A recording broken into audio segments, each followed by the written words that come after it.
محترم ناظرین سامعین کرام السلام علیکم ورحمۃ اللہ وبرکاتہ۔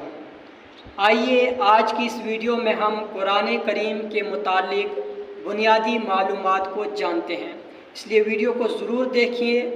ہمارا سب سے پہلا سوال یہ ہے کہ پہلی وحی میں کس سورت کی کتنی آیتیں نازل ہوئی؟ پہلی وحی میں کس سورت کی کتنی آیتیں نازل ہوئی؟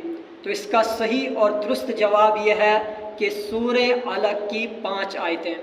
سورہ علق کی 5 آیتیں سب سے پہلے نازل ہوئی۔ ہمارا دوسرا سوال ہے کہ نزول قرآن کے وقت، یعنی جب آپ صلی اللہ علیہ وسلم پر پہلی وحی آئی، اس وقت آپ صلی اللہ علیہ وسلم کی عمر مبارک کیا تھی؟ تو اس کا صحیح اور درست جواب ہے 40 سال۔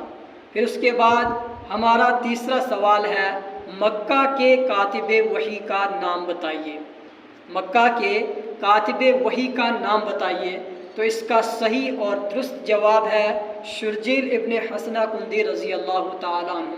پھر اس کے بعد ہمارا یہ سوال ہے کہ اہل مدینہ میں سب سے پہلے کاتب وحی کون تھے؟ تو اس کا صحیح اور درست جواب ہے حضرت ابی ابن کعب رضی اللہ تعالیٰ عنہ۔ پھر اس کے بعد ہمارا سوال ہے کہ قرآن کریم کا نزول کتنی مرتبہ ہوا؟ قرآن کریم کا نزول کتنی مرتبہ ہوا؟ تو اس کا صحیح اور درست جواب یہ ہے کہ لوح محفوظ سے 2 مرتبہ ہوا۔ کتنی؟ لوح محفوظ سے 2 مرتبہ ہوا۔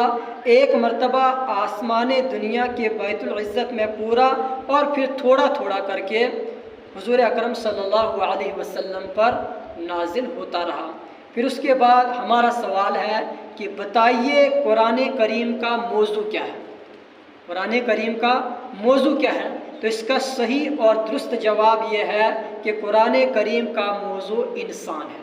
قرآن کریم کا موضوع انسان ہے، کیونکہ یہ انسانی زندگی کے ہر پہلو پر بحث کرتا ہے۔ جیسے اس کے بعد ہمارا یہ سوال ہے کہ قرآن کریم کے موضوعات کو کن بڑے حصوں میں تقسیم کیا جا سکتا ہے؟ تو اس کا صحیح اور درست جواب یہ ہے سوشیالوجی، یعنی سماجی یا معاشراتی پہلو۔ پھر اس کے بعد کائنات اور زندگی کے بارے میں حقائق، وہ تاریخی اصول جن کے تحت قوموں کو عروج و زوال آیا، وہ اخلاقی ضابطے جن سے معاشرے کی زندگی سنورتی ہے اور ترک کرنے سے خرابیاں پیدا ہوتی ہیں۔